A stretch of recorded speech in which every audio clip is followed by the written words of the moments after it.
Thank you very much. Well, thanks everyone for waiting.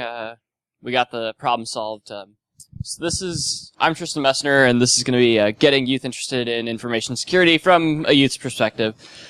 A little bit about me real quick. I'm a high school student who's taking college courses in information security through College Credit Plus.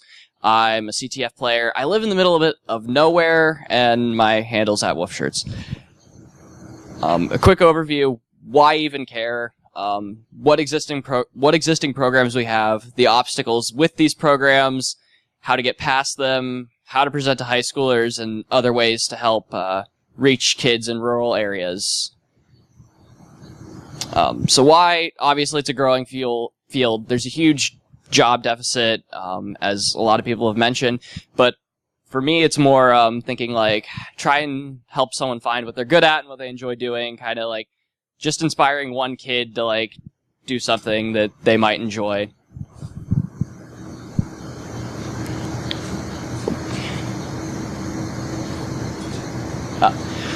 Okay, so here's what we already have. We already have high school and college focused CTF programs. We have NCLs, the National Cyber League. That's mainly college focused, but they allow high schoolers to participate. I did participate in it. We also have Pico CTF, and a quick shout out to any CTF that has a walk-on team, because generally the walk-on team is really for like really nice to people who are new. BSides Cleveland is one of the CTFs that does have a walk-on team. There's also Cyber Patriot, which is an Air Force-led program for K-12, getting them interested in cybersecurity and teaching them cybersecurity. It's a great program. There's a couple of problems, but I'll get to that later.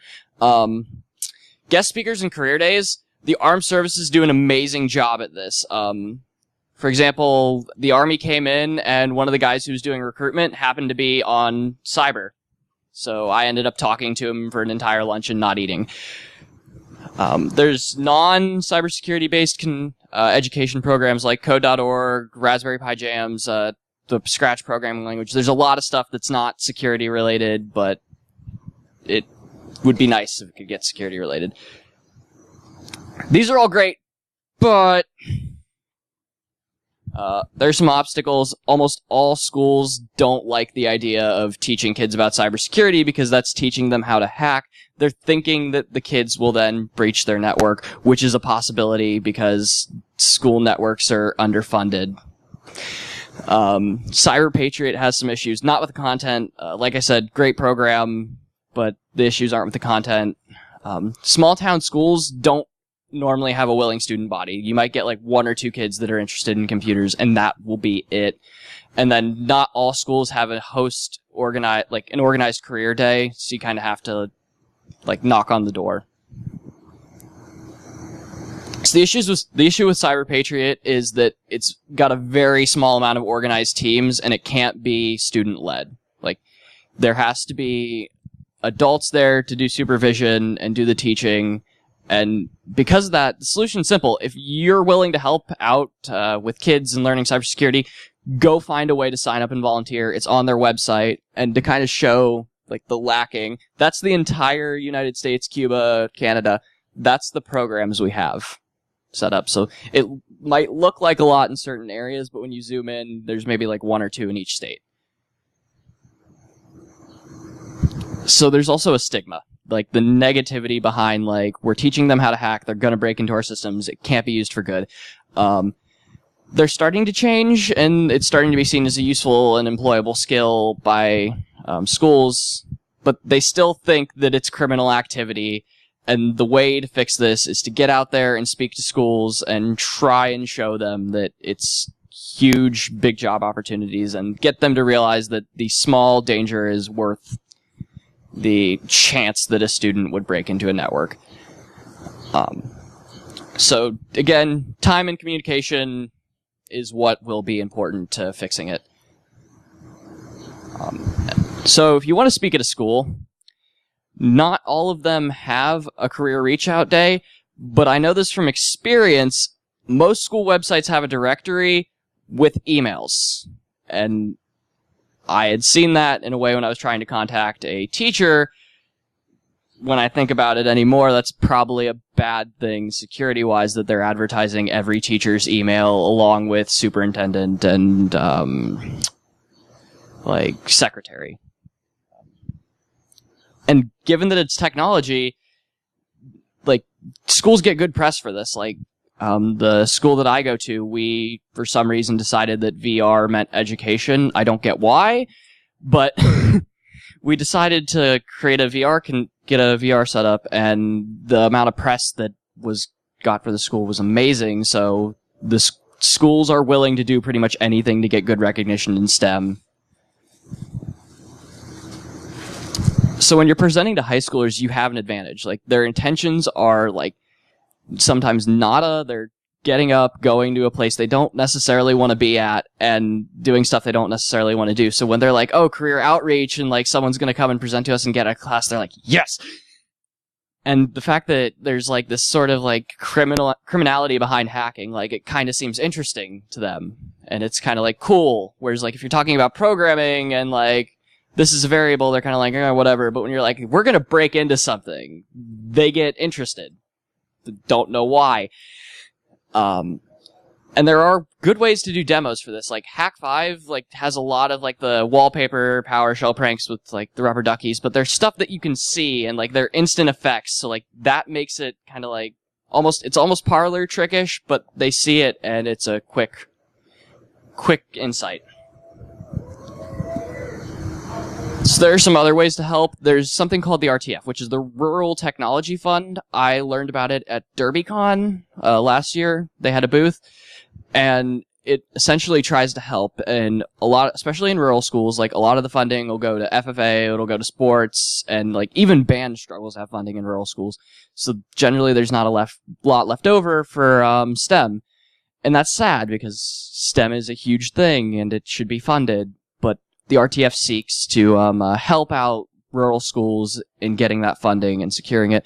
And you could also donate to the school library. You could donate books about programming or cybersecurity. I don't know how willing they would be to accept the cybersecurity books, but they would definitely accept programming books, because in the end, the libraries do need a constant stream of books. And then you could spread out informational flyers for local hacker spaces outside of schools. The main one I was thinking of is public libraries. This gets a bit creepy, but you just gotta, like, try, and you have to get out of the school gate, and that's the best place I can think of. Okay, so how do we reach rural areas, in particularly? And this is where the internet helps. Like, even though, like, rural areas, like, it seems like a very small and, like, secluded part of America, they still have the internet. But not all youth know where to look to get these resources, and there are some really awesome resources. Like, there are Discord servers, like, the Many Hats Club, they run a Discord server. The CyberSec Lounge, which is ran by a guy named the Cyber Mentor, who releases free content on how to pen test. There's a lot of subreddits in particular that are great for this. r/howtohack is a very, very inviting community that's willing to, like, show kids, like, oh yeah, this is how you break an old PHP MyAdmin box. r/hacking can be a bit, like, random, but they have good resources. Ask NetSec, again, very welcoming and ask for general questions. And then r/liveoverflow is specifically, like, CTF-related videos and other things that are security-related. And for online tutorials, LiveOverflow produces amazing content for free. His work is awesome. Also, the Cyber Mentor for more, like, amazing free content that people can follow along on their own and not have to pay money to get training. Because, again, high schoolers tend to be broke. That's the end. Does anyone have any questions? I went a bit fast. How did you get into it? I got into cybersecurity. In particular, I wanted to, like, from a young age, I kind of like computers, and for a while I wanted to be a full-stack developer, and I was just teaching myself stuff like that, and then I picked up the book Hacking the Art of Exploitation, and I read through that, and I went to BSides 2 years ago, and I've kind of just caught the bug and just kind of got interested. Any other questions? Yep. So one of the things that our college does, and a lot of others do, they run a camp for high school students through the NSH on Cyber program. One of the things that I've found, and that I've heard from other instructors, is that those are, and from other students actually, is that those are really hit or miss as to quality. What do you think about would make a good summer camp for high school students? A good summer camp for high school students, that's hard to answer because you have like some really geeky high school students that this is their free time and they enjoy doing that, but you kind of have to assume that they have no basic knowledge of networking or systems administration or programming. So I guess the way to say it would be I liked how NCL was structured, and that there were some things that they were challenges, but a quick Google search would like help you understand the theory behind it. Specifically, simple cryptography like ROT13 is really easy for high schoolers to like break and start to understand, and that's fun ciphers to play around with. Web hacking can get really complicated, don't get me wrong, but SQL injection is a really simple attack to kind of teach them about databases and injection vulnerabilities. Buffer overflows might not be the greatest place to start for obvious reasons, but maybe like a damn vulnerable web application, that's a good one. Metasploitable. The quality can be hit or miss, but it's kind of hard to get consistent quality across a base that you can't generalize the knowledge on the content.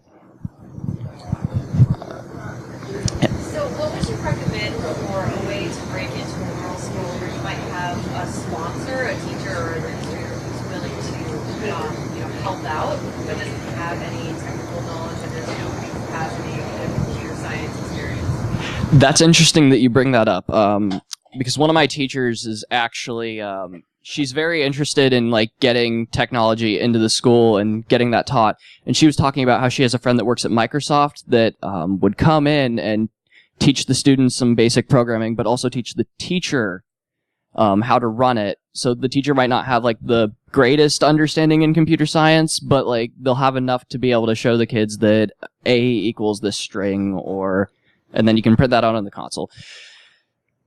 So it's hard to keep consistency, but a lot of the things that I've seen done is not only just teaching the students how to do things, but also teaching some of the teachers how to do it so they know how to teach the students later on once the instructor leaves.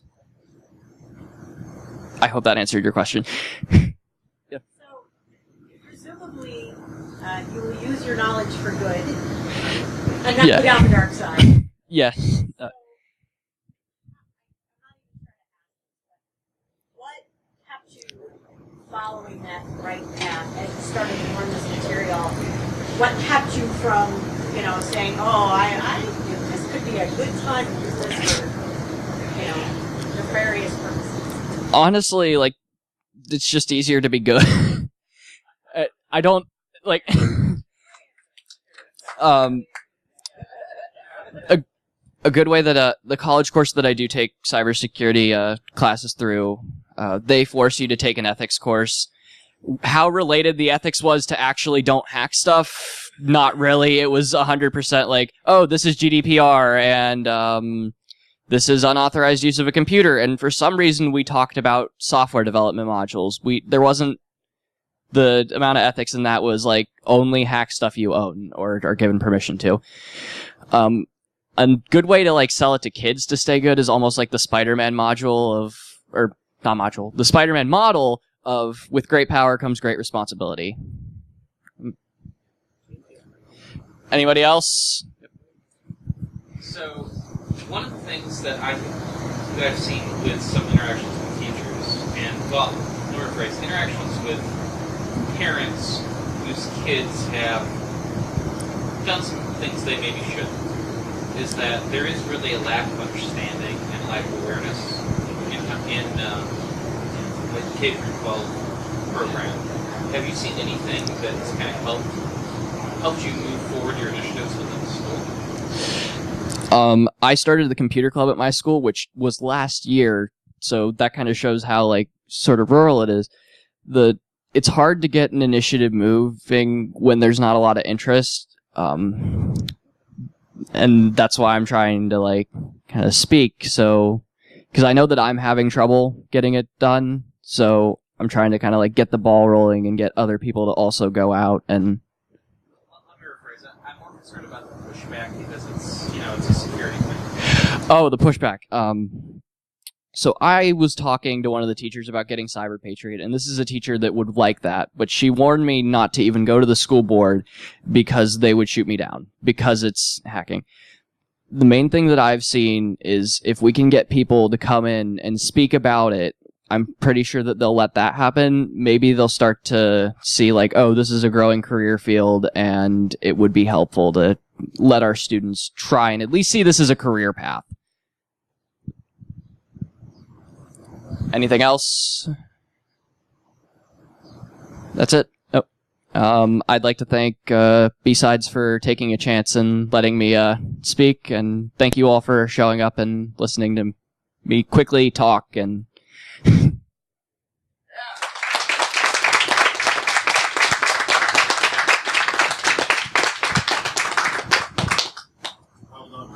thank you. Quick announcements. There's a slight schedule change. 4:30 to 5 is scheduled for sponsor raffles, but we only have 2 raffles. So